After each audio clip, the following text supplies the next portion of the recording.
year and a half, 2 years. I was 19 and 20, and she was 23 and 24.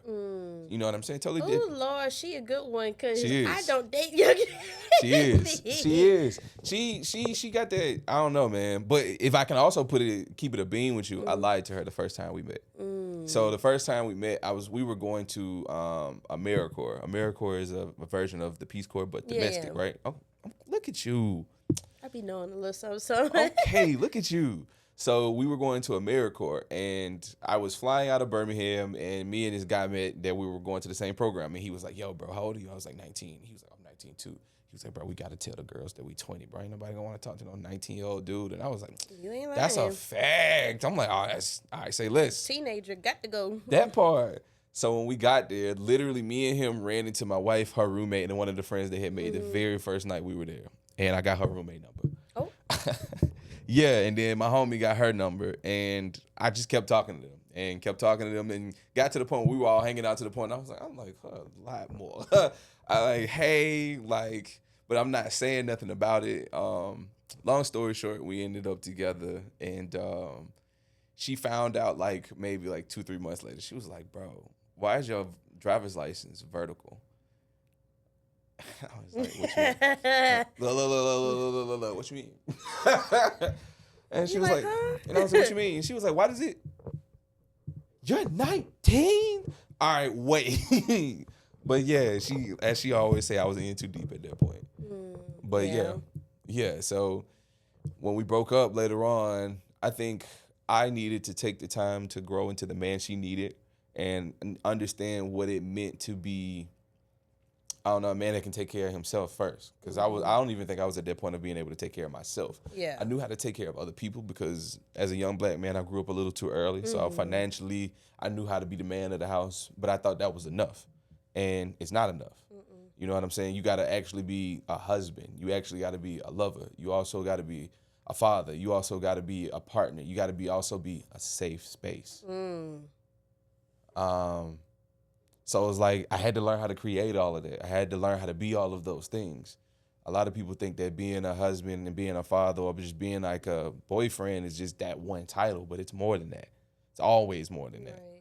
And if you want to have a woman that's going to be there and be your person as well, you have to be willing to open up all of those doors and allow her to walk into each one whenever she's ready to.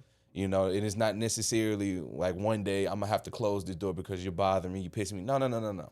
The door is open. It's always open. That's the point of this all. It's to find somebody. So now when I need a certain part of you, that door is open for me as well. You spitting. Are you getting this? Because some of these men out here need to hear that.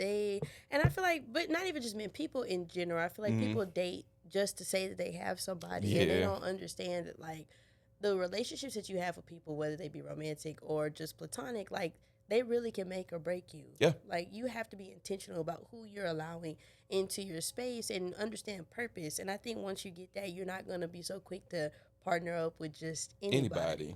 Yeah. Yeah. I'm with you. Me, I don't date around. It's not my thing because it's like, for what? Yeah. Out of boredom, I can entertain myself at home, watch a movie. I don't be. People always want to talk about a roster. Ugh. Yeah. I fuck with it because I don't know. I've my wife's so funny, bro. She's so funny. The other day we were talking about if we got divorced. She was like, "I'm just gonna be a plant mom, like straight up. I'm just gonna have me like 2-3 gardens. I'm not into this whole marriage thing and all of that BS. I'm just this and do that." And I was like, you know me, I'm gonna probably submerge myself in being like a podcaster and an entrepreneur and really just pursue that as much as possible. And she touched me on the front. You'd be a hoe. Oh my goodness. LOL. Right, that part. But she's my person though. She know who I am. But again, she's so fucking funny for that. The way I feel about dating now is like, if God didn't send you, go. You got to go. Yeah. And I got a good relationship with God. I know when He talking to me. Yeah. I feel that heavily. And that's why when He told me about, I said, all right. Sidestep that. I said, okay, I'm gonna be obedient to what you said. You said that, cool. Okay. Mm. But Dating is also weird these days though too, because I think a lot of people create perceptions around dating because of what they see, what On they social think. media. Yeah, but social media is weird. not real. Thank you. You want to see It's like, real pictures on a fake internet. Like that's all and the it thing is, is. the pictures don't tell like even 50% of the story. Because That part. I've seen pictures of couples, they look beautiful together, but I'm like, I know them in real life, and they was just fighting the other day, and Yeah. it wasn't no like we disagree about this. Let's fight. No, like they was Yeah. going at it. Like they do not like each other, Yeah. but the picture cute, so who cares, right? That part. That's your couple goals, right? Mm-mm. And I seen a post recently said that couples that post each other all the times are the ones that's never gonna make it. Meanwhile, it's the ones that do. I don't know, cause my dad and my stepmom post each other every day when they leaving the gym. And look, if I ain't ever seen two people that's meant to be together in my life, like it's them two right there. Like, every morning when they leave the gym, they take a little selfie. They so cute. Yeah. I love them. How long they been married? Let's see, almost 20 years. Goals.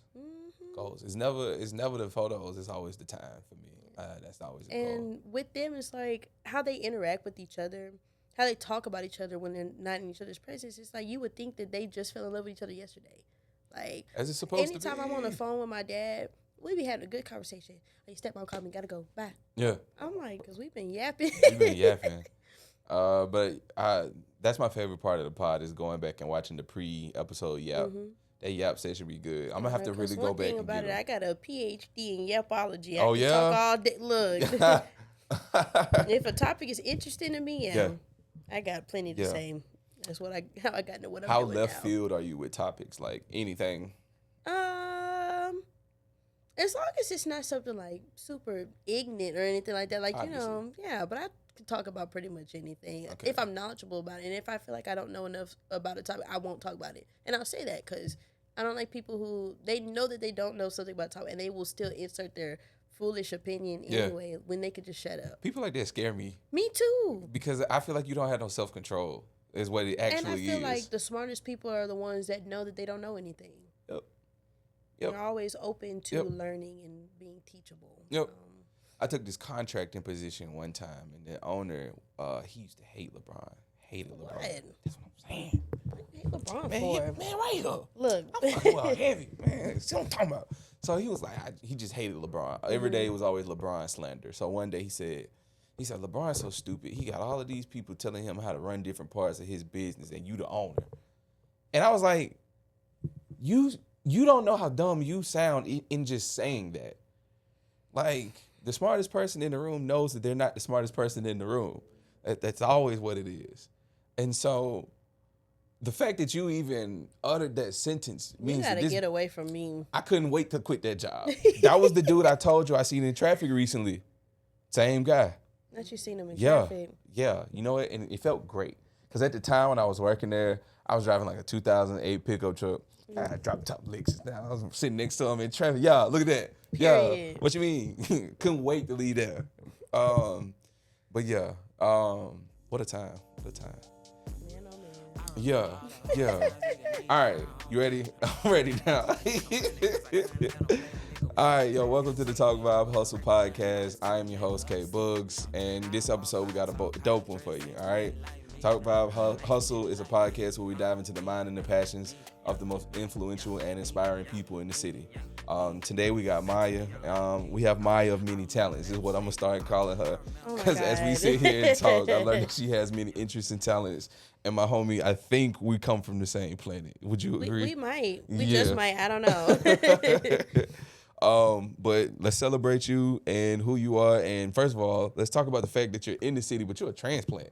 I am a transplant. I am from Houston, Texas. Okay. I have been in Birmingham for a year.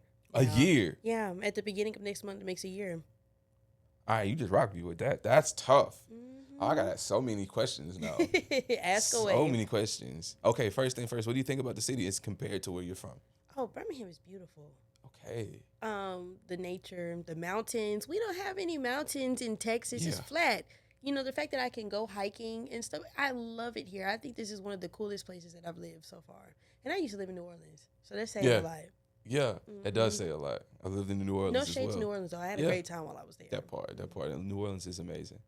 I love to hear that. I'm not going to lie. That makes me really happy because I feel like for a long time the narrative is like Birmingham is this, Birmingham is that, all these negative things. It's dirty, it's shiesty, it's all of these things, Yeah, which sometimes it is. But I mean, but the narrative and what the reality is, they don't really match up. Like, people tried to sell me that this place was like super duper unsafe.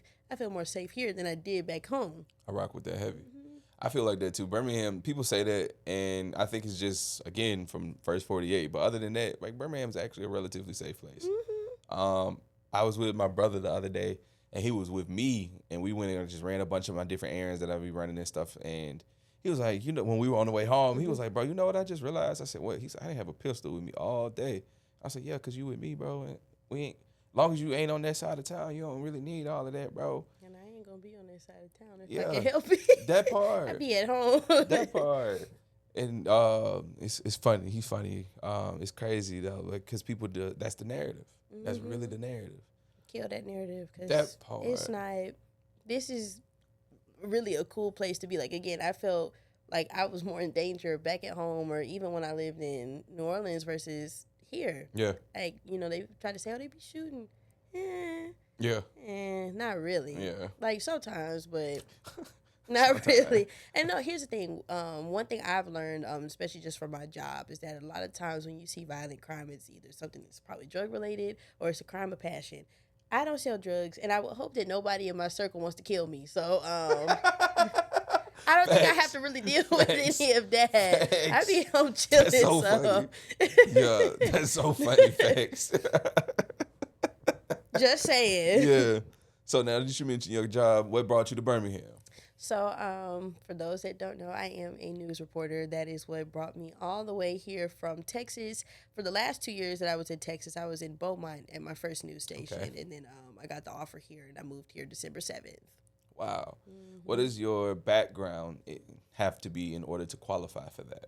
Well, there's multiple ways now that really you can get into the business. I know I took the mass communication route. I went to school for it, and I got my degree in it and everything, put a reel together so any news station that wanted to hire me, they could see like what I was capable of regarding my shooting and my on-air presence and things like that. So that's how I ended up getting my first job. And then I was there for 2 years under contract, put everything together, another reel, and that's how I got this job. So. Wow. So instead of submitting a resume, your resume is your reel. So. Yeah. That's really cool. I would love to see that, actually. Is that on your socials? It's on my YouTube. I can send you a link if you want to watch. Why you make that face? Wait, why you made that face? Because I feel like my reporting has improved since my last reel. And so, I mean, if you want to watch it, you can. It's not bad. It's just I feel like I've grown in the last year. Okay. That's fair enough to say. I feel like I'll feel like that if I watch, like, old podcasts. Because, like, I used to do a different show called The 95ers, and, like, in 2020, I probably was like, ew. Oh yeah, whenever I first put my reel together to get the job I have now, I was starting from when I first got to the station all the way till the last few months, and I was just like, girl, what were you talking about in 2022? Yeah, not saying nothing. Yeah, just talking, just on camera, all stiff and everything. Yapping. Yeah, at least the gift of gab has always been there. Yeah, always. Yeah. My first word was "hey," according to my mom. Is allegedly. That right? She said, I've been talking people ear off since I could talk. Yeah. Well, I get paid for it now, so I mean. That's the goal, right? That's the goal. Yeah. I want to be like you when I grow up. For me. Yeah. You said what? I want to be like you when I grow up. I don't get paid to talk yet. Well. And that's the goal for me. One day. Yeah. You got it. Yeah. I appreciate that. As I've been doing this, I didn't realize how much of a passion it was to public. Like, I've done public speaking before. I spoke at the Pentagon before. I've spoke at the Board of Treasurers before. Really? Yeah. During my time with AmeriCorps, they had just different programs and like things to do because we were in an internship with FEMA as well. It was a partnership. So I was working for this office, the Office of National Preparedness, and they do a prepare-a-thon every September, and they do it at different government entities in different places. So they were like, oh, we can only send like 2 people to these places. And so I just got selected for like all the really cool places. Like, wow. And afterwards I found out, I was like, yeah, you speak well. Like, we wanted somebody to represent the program that's actually going to do a good job, not going to be afraid to speak to people.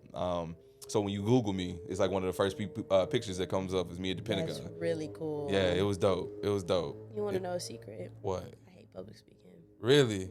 How, Sway? Because I talk to a camera for a living, not a group of people. No. You're in public. You're the most public speaker. No.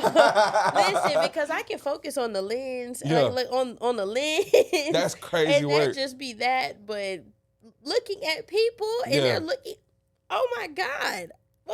It makes me so nervous. Really? Oh, yeah. I love it. I'm learning to get used to it because I keep getting put on the spot to do it, so might as well.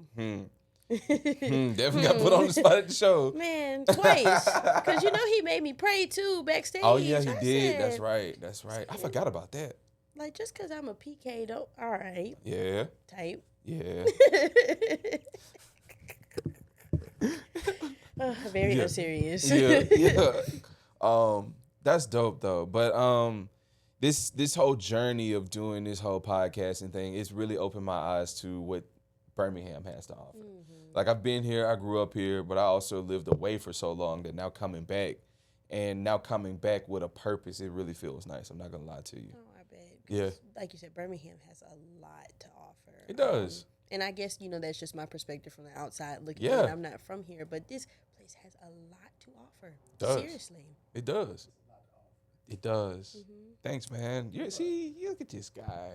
Look at this guy. It does have a lot to offer, and it has a lot of beautiful things that's going on a regular basis, and people are doing dope things here. Oh, yeah. And it needs to be broadcast. We need to talk about it all the time. All the time. Yeah. Because people need to know. Yeah. I know for the first couple of months that I was here, I really didn't know. But as I started to get to know more people in the city and really get plugged in, I'm like, no, like, this is cool. Why are we not talking about it? That part. Why are we not putting this out for people to see? Like, all the just events that I've gone to, opportunities that I've had, things I've gotten involved in, I'm like, I did not have any of this back at home. So. Yeah. I think Birmingham is one of those places you have to look for it if you want to find it. It's never just gonna find you. Oh, yeah, no. But once you find it. Oh, yeah. It really just took me going to, I'm trying to think, with everything that I got going on right now, it took me going to one day party and connected with all these people, and then boom, I'm like, where did all this opportunity come from? Yeah. It's crazy. Yeah. I went looking for it, and everything I needed, it found me after that. So. Yeah. He who searches will find. Oh, yeah. There it is.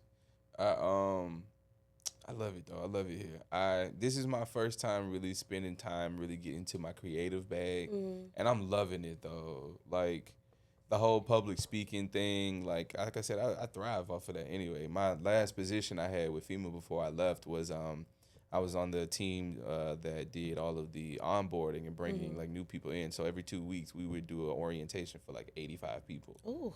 And so every 2 weeks, on Monday morning, I was the very first speaker of a week-long orientation. And I used to love it, though. I loved it. That was my favorite part of my job. Couldn't wait. Yeah. If I know what I'm going to talk about, you give me the space to say what I want to say and give me the space to insert jokes, bringing the crowd in, I'm done.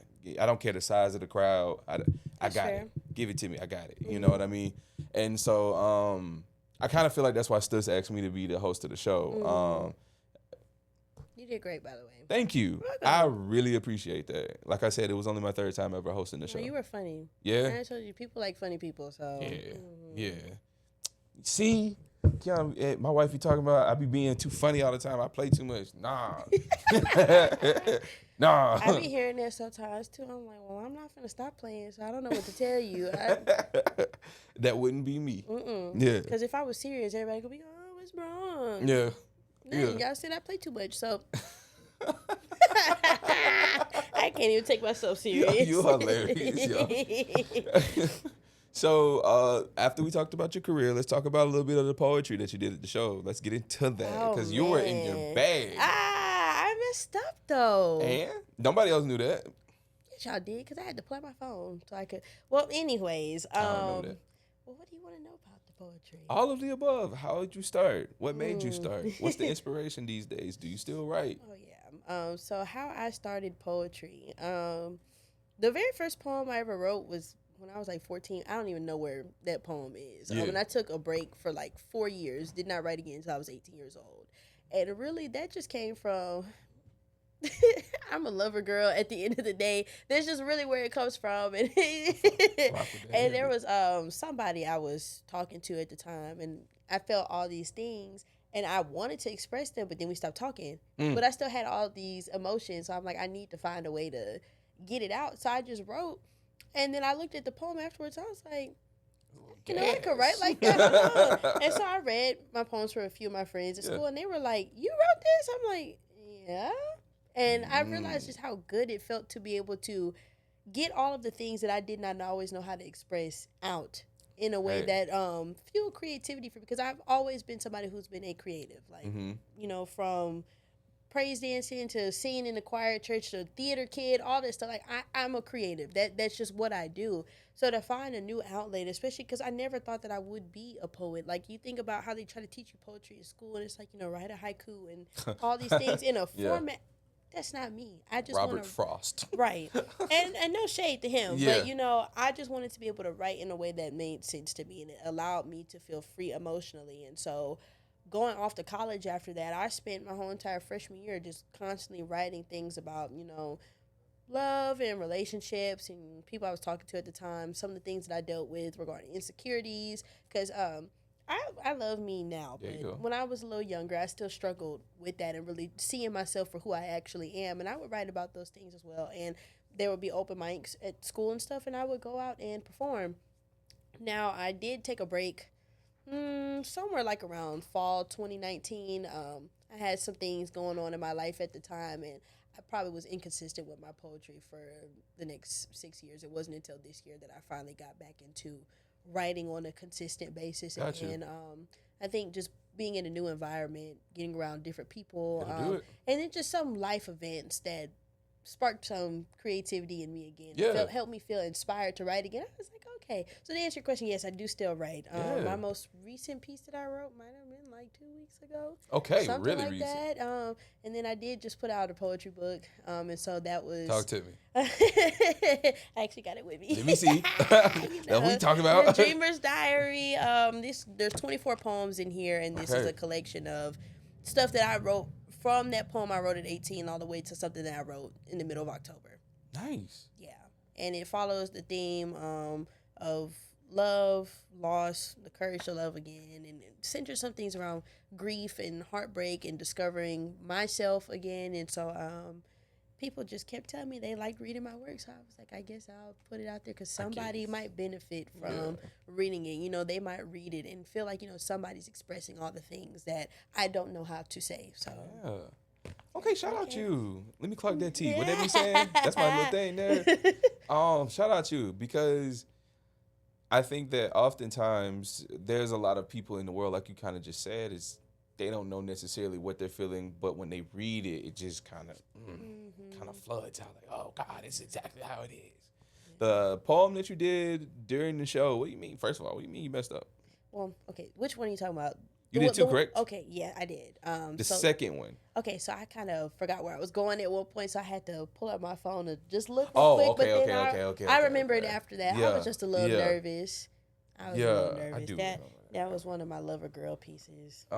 You was in your bag. I like that. That's, the first one. The first one you talked about work, correct? Or Yeah, your and life. I talked about work briefly, but Briefly. I talked about how just because this year has kind of been challenging for me, and not to say that it's been a bad year. I feel like a lot of amazing things have happened for me this year. Yeah. But with all the change and transition, and in some moments heartbreak and grief that I was dealing with, it kind of just felt like everything was just catching up. If it ain't one thing, here comes another. Yeah. And it felt like every time I tried to, catch my wind, catch my breath, something else would happen. And it just felt like at one point, like I am literally on the verge of breaking, and it seems like nobody can see that because everybody's just asking of me and demanding, and I was just tired. Yeah. And the only response that I could get was like, oh, well, you seem like you mad and you entitled. I'm over here fighting for my life, and I'm just trying to make sure that I can make it to the next day because I am that burnt out, I am that drained, I'm that tired. So that's where that piece came from. It's just, I feel like, there's something that Black women as a whole, we really do go through because we got to take care of everybody. Yeah. And people don't always stop to think, well, what do you need? Yeah. They want to demand everything out of us, and we're the nurturers and all of that. But we want to be seen too. Yeah. We don't want our emotions for people to look at us and be like, oh well, she's just angry. Nah, No, I'm tired, G. there we go. Yeah. There we go. Mama, mentally tired, physically tired, and then on top of that, nobody even catering to my emotions right now either. Sick and tired of being sick and tired, Yeah. literally. And so Yeah. that's where that came from, where I kind of was just at a breaking point. I'm like, you know, man, I'm really going through it, and I feel like people just keep asking. But I say all that to say, it kind of falls on you as well, too. If you need help, you have to say that. You have to be willing to tell people, I'm not okay. And that's what I started doing. I just tell people, yeah, I don't got the capacity for that. I'm not going to lie to you. I'm not okay. I'm tired. And if you're not somebody that can be supportive of me while I'm trying to figure all that out, you got to go. Gotta go. You got to go. Gotta go. I feel that heavily. Because if you ain't contributing, you taking away at some point. And I'm somebody that if you're in my life, I'm going to pour into you. So if you're coming around to just take, and you're not going to pour into me as well. Nah, that I don't like people who like those kind of relationships. Kind of like what we said earlier, that I don't like people who, pretend to be one way and they definitely not that way. Right. It's like it's no self-control. You know what I'm saying? I don't trust you no more. And it's not even to say that we got to be buddy close talking all the time, because some people, they serve a different purpose depending on the season of of life that you're in. So some people, you might be real close with them in one season and you might not be for the next, and there's no love lost. Yeah. So, but it just, again, like, what are you putting into this relationship? If I'm pouring my all into this, what are you putting into it as well? And I feel like at one point in my life, I had people around that would just take, and I was like, I'm tired. Yeah. I am so tired, and I'm finally recovering from that burnout. But that's where I wrote that from, and especially just talking about, like, having to balance all that with work, and then dealing with the fact that I had sick relatives and I had a relative pass away. Like, it's a lot. It's a lot. Yeah. It's a lot. And on top of that, you got to keep going. Got to keep going. Ain't no pause, life but does not stop for you. No. And I think that's one of the things I'm learning to understand about adulting. But then I'm like, man, this is ghetto. Like, adulting is ghetto. Yeah. I remember, like, my mom and them saying, like, stay a kid as long as you can. And I'm like, no. I should have listened. Man. I think I was just tired of my mama telling me what to do. That's really what it was. Yeah. Anytime I went to go out somewhere or do something, and the answer was no. And I didn't like that. But all the bills and the stress and the drunk, I don't like that part. I feel like once a year, it should be a month where there's no bills. Like, nobody has to pay a bill. I feel like I done paid y'all on time. Every month, y'all could give me a little discount or something. Like, hey, you were on time with your rent these last 3 months. Yeah. Don't worry about it. It's on us this month. It's on us. Okay, girl. But they're like, no, like a little Black Friday sale or something. Can I put a free month on layaway? You so silly. Oh Lord, I promise I ain't sick. The weather changed last week. It was like super duper cold, and then it got warm. My sinus has been all type of messed up, and so if you hear me coughing, I ain't sick. I'm just congested. COVID? Nah. The devil is a lie. But yeah, it's that's so funny. It's the weather changes a lot. Let me talk about that real quick. I was double layered up on that stage, and I was like, I don't know why I'm like this right now. Because it was hot on that stage. It was. That's why I hated it. I came in with a leather jacket. I took it off. Yeah. I said, you know what? This shirt and these pants will do. I still look cute. This jacket got to come off. I didn't wear a shirt up under my hoodie, so I was like, I can't undo this. I can't do this unless I was like. Gotta be prepared next time. Gots to be more careful. Stay ready, so you ain't got to get ready. This is that kind of weather that you dress in layers, though. So it's like if it do get cooler during the day, you got what you just need. peel off. But if it get warm, you could throw it back on. That was the game plan until I realized I didn't put a t-shirt on. I just had a beater on, and I was like, I can't. Can't be I can't do around that. There's YN activity. I can't. Somebody asked me the other day, they was like, are you a YN, bro? I got offended. I was real life offended. Don't say that. I'm big bro them. Oh, my bad. Don't say that. You big bro. Whoa. Cut the show. Cut the show. Whoa. I don't know. I just personally feel like anybody that's 30 and older, y'all. I don't know. Let me not do too much, because people been calling me auntie since I was like 17, and it's like, you give auntie vibes though, high key. don't do that. No, I'm returning fire at I'm this young point. and turned. No, like, no, absolutely not. Anywho, were we talking about poetry? No, you did this. When My you called me fault. Unc, the whole room changed. Look, my fault, big dog. My bad. That felt like right next to Unc. That felt right Ain't next you door say to you Unc. big bro though? Big bro is like right there. Like, that's cool, but like, big dog is like right one step from calling a nigga Unc. Cause I would call somebody big dog right now. Like, all right, excuse me, big dog.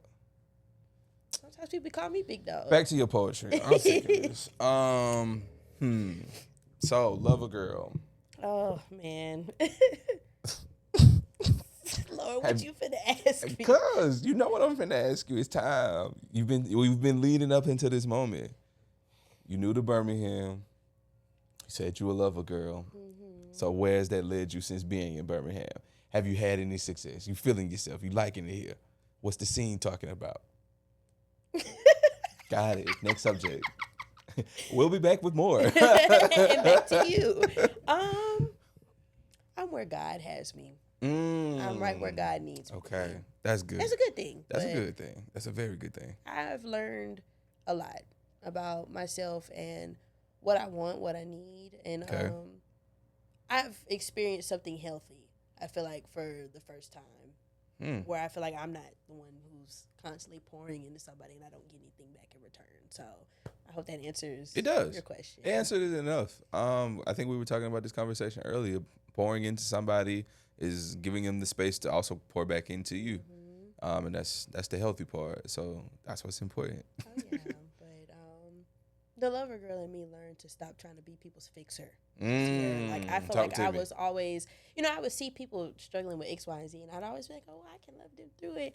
And girls, we have a issue. Not all women, but go ahead. That's your camera. Go straight to them. No, not all women, but I feel like at times some of us will be like, oh, I can change him. Girl, he do not got on a diaper. No, you cannot change him. Leave that man alone. Let him go and work on himself. And if he wants to get right, he will. And it's not something that you can force on somebody. And sometimes you have to love somebody enough to let them go.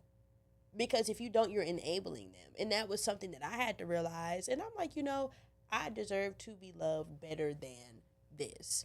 Better than me trying to chase behind. Especially, look, if I read my Bible, Proverbs 18:22, it says, he who finds a wife finds a good thing and obtains favor from the Lord. So what am I going around chasing nobody? And here's the thing. It's not to say that if you're interested in me that I won't also reflect that interest, but it's not my job to be sitting here chasing after nobody, trying to make them do right when people are going to do what they want to do at the end of the day. And I had to really sit with myself and unpack some of those things earlier this year. But because I did that, it opened me up to be able to finally experience something in a healthier aspect rather than me always feeling like, oh, I got to do this. I got to do that. I feel that. It's funny you say that because I had a TikTok go somewhere viral the other day, and I said, if your homeboy who really is your homeboy, and if you're in a relationship with somebody who loves, care for you, and does everything that you're looking for a partner to do for you, if your homeboy lets you cheat it, he's not your friend. That's not your friend. Yeah. That's not your friend at all. At all. And my homeboys in the group chat was like, nah, son, because if you make up your mind and do something, that's what you're going to do. And I'm like, okay, there's a difference between that and me literally sitting there and watching you doing something and not checking you at all and not saying a word. If I love you, I'm going to hold you accountable. You're not going to do no foolishness with me. And here's the thing. People try to say that, like, oh, well, if somebody else does not know, you really are as good as the company you keep. Yeah. And that is you saying that you're okay with stuff like that. Yeah. And me personally, that don't fly around here. If you the type to be cheating and all that. Don't come over this way, dog. Leave it alone. No. Yeah. We're not doing that. Yeah. Like, now, if something happened and I find out after the fact, I'm going to talk to you about it. Be like, now you know. Yeah. Now you know. But if you're sitting here trying to make a conscious decision, you calling me, asking me if you... No. Don't hit my phone. Just break up with them. That's my thing. I was screaming this. Just break up. I don't understand that. I don't understand. As far as we know it, we get one life to live. Mm-hmm. You get one opportunity to do all of this stuff. Right. So why would I monopolize your time on this earth, wasting it on something that is never to be? Why would you do that to somebody else? If you know that you're not going to be with that person, just leave them. Just leave. That's And crazy like, work. I'm not here to judge anybody because that's also a lesson I had to learn at some point in time. That I part. have made my mistakes in the past. That part. I will own up to that. You know, Maya has not always been perfect, but you get older and some things you're just like, I can't. I gotta leave some of that stuff alone. I gotta outgrow this mindset because it's not serving me or the purpose that's attached to my life. That part. And again, like, time is the one currency we can't get back. I'm not gonna waste your time. I'm not gonna waste mine. If I know this ain't going nowhere, we might as well just. Let's go ahead and sabotage right now. I can be by myself. I be chilling. It be me and my dog.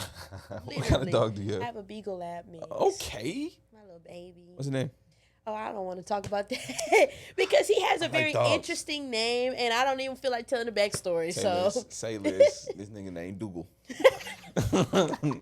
No. But I know that he is the sweetest boy. But as of late, I don't know what's been wrong with him. And not in a bad way, but it's just like, he's just been on some real crackhead behavior. Like, the other day, I sneezed, and he just, like, started running around the room. Got the zoomies immediately. I'm like, you good? Activated. Is you cool? Activated. Like, and normally he just be chilling. Yeah. But lately, he been on some just, like, I see him, I walk up on him, he go, I'm like. You done struck this dog in his sleep. That's what it was. No, he just like to play. That's what it is. Yeah. But, you know, somebody told me that dogs are a reflection of their owner. I said, all right. And he kind of clingy, too. He be all up, just sitting next to me with his chin on my leg. I'm like, will I ever get any space? Yeah. And he'll just kind of sigh at me. I'm like, that means no. Yeah. All right. So. My dog is extremely clingy, but he's only clingy to my wife. Oh. And my daughter is extremely clingy, and she's extremely clingy to my wife. Mm-hmm. I'm clingy, but I'm only clingy to my wife. So she has. It's a common denominator. Yeah, she was like, we got married and you just created copies of yourself. And she was like, she worked from home, so now the dog's always there. Like, he's always like on her feet. And then obviously since she's home, most of the time she'll be the one to get the kid ready to get on the bus and then getting her off the bus. Yeah. And so like first one with the kid, last one with the kid most time. And then, like, me coming in at the end of the day, hello, ready for my time.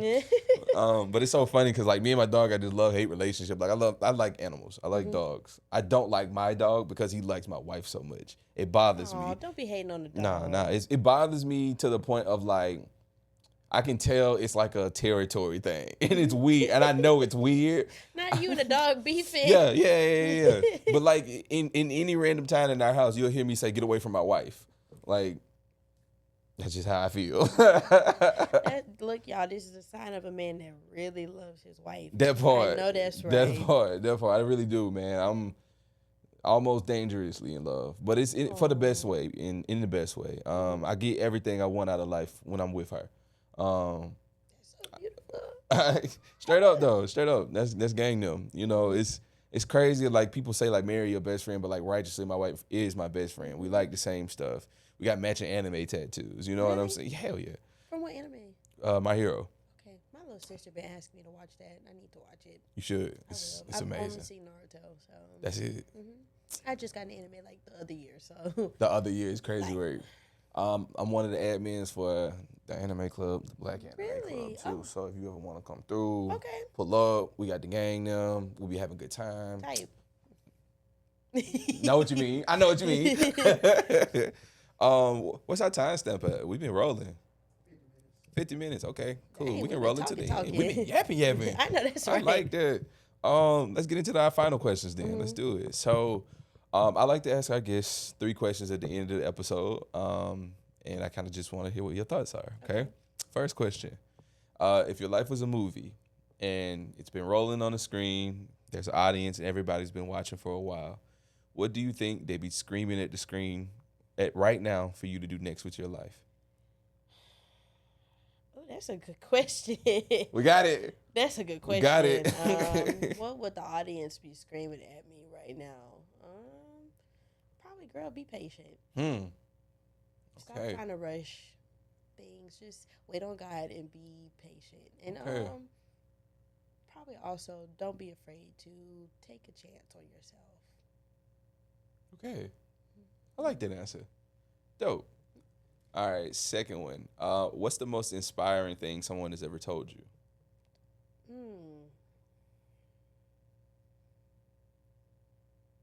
I gotta think about that because people tell me a lot of stuff. I'm always talking to people. That's fair. That is very fair. Hmm,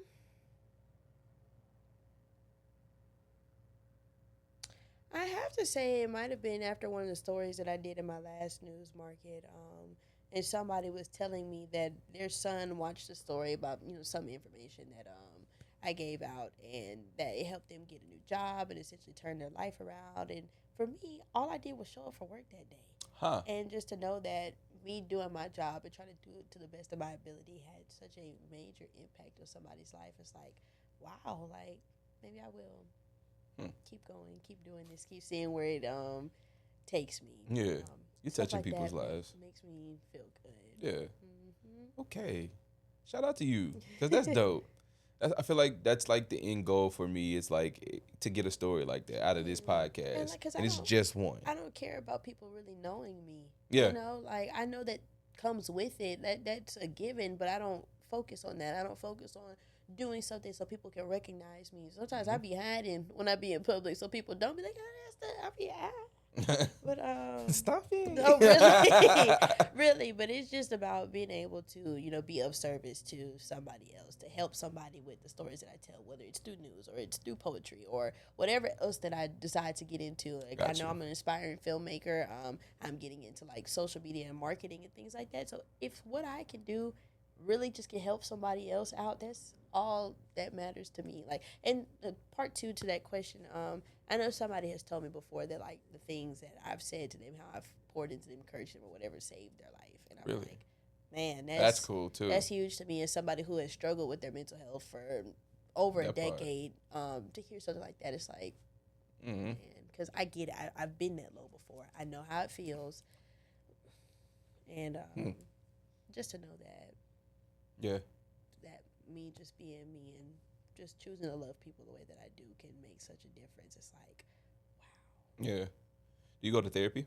I was going. I need to go back. What happened was my job, they offer like a certain amount of free sessions. And then afterwards, I was like, I can't afford this if my therapist don't take my insurance. So I'm trying to find another one so I can get back in there. It's way too much into your business. But Just know I'm on my mama insurance because I ain't 26 yet. So, but that's I remember them days. Oh no, it's finna wrap up soon. She reminds me every chance she get. She's like March 31st. I'm like, okay, girl. Let me know. A week after my birthday. It's cold blooded, man. That's cold blooded. That's cold blooded. All right, last question being, who do you think the next hustler needs to be to sit in the chair or the couch? Ooh, there's a lot of people I could think of. Man, oh man. Give me three. Give me three. Well, you already had DJ on here, so that's that. Bang. Man, I can't even. What's her face? She just dropped a song. She was performing at the show. Drew. I think she should. All right, I hear Drew for sure. Let's see. He's gonna kill me for this. I have a friend. He's a phenomenal. Well, I can't talk. Phenomenal photographer. The Rose Hat. You should talk to him. He was I think on the Morning Ox, but get him on here as well too. He just had an exhibit that opened at Studio 2500 back in September, and then he's participating in the one that's open right now, that Is This America exhibit. You should also get the studio owner, actually, Willie Williams. He is over the whole exhibit. And if you've heard the speech by Fannie Lou Hamer, the Is This America, and she talks about sick and tired of being sick and tired, get them on there. Let them talk about that, because I really feel like that's just a very important piece of history. You're connecting, like, America to the past, America today, and asking the question, is this America? So yes. Okay. I got more people now that I'm thinking of this. Go for it. It's fine. Shout your peoples. I have a friend of mine. She is, well, actually, I don't know if she want me to put her business out there yet because she's still in the planning stages. So we'll come back to that. That's fair. We will come back to that. But I have a lot of friends that are doing a lot of amazing things. So I'll just text you. I'll text you. We'll do talk. that. We'll talk. Yeah. Okay. Well, tell everybody where they can find you at. Tell everybody what you got coming out. Your book is $10 here. Tell them about the book, where they can get it. On Amazon, or you can message me on Instagram. I'm Mya the Storyteller. That's Thee. I am not spelling storyteller for you. I'm not doing that. We are grown. I would hope that you know how to spell that. But I only spell my name out because people always want to add extra letters to my name. It's 3 letters. And then I had to put the Thee because it's like Megan Thee Stallion, but Mya the Storyteller. Like 2 Houston hotties. I got you. You see it. But yeah, read my book. I mean, if you don't like it, don't tell me. So. Oh, and I have a book signing December 19th at Studio 2500. So. Okay, book signing. Done deal. 5:30. That's when the doors open. It's a Friday. Okay. So we'll have like a Q&A, and I might read some of my pieces. So. Might. Okay, definitely reading some pieces. Got it. Yeah, okay. So we'll have like a little snacks and stuff for people as well too when they're getting off work and everything. Oh, not the hors d'oeuvres. Some like the hors d'oeuvres. Okay. Some. My friend got money. Whoa. No? All right, my fault. Hey, this has been an episode of Talk Vibe Hustle. We appreciate y'all being here. Drop a microphone in the comments if you made it this far, and we'll see y'all next time. Peace.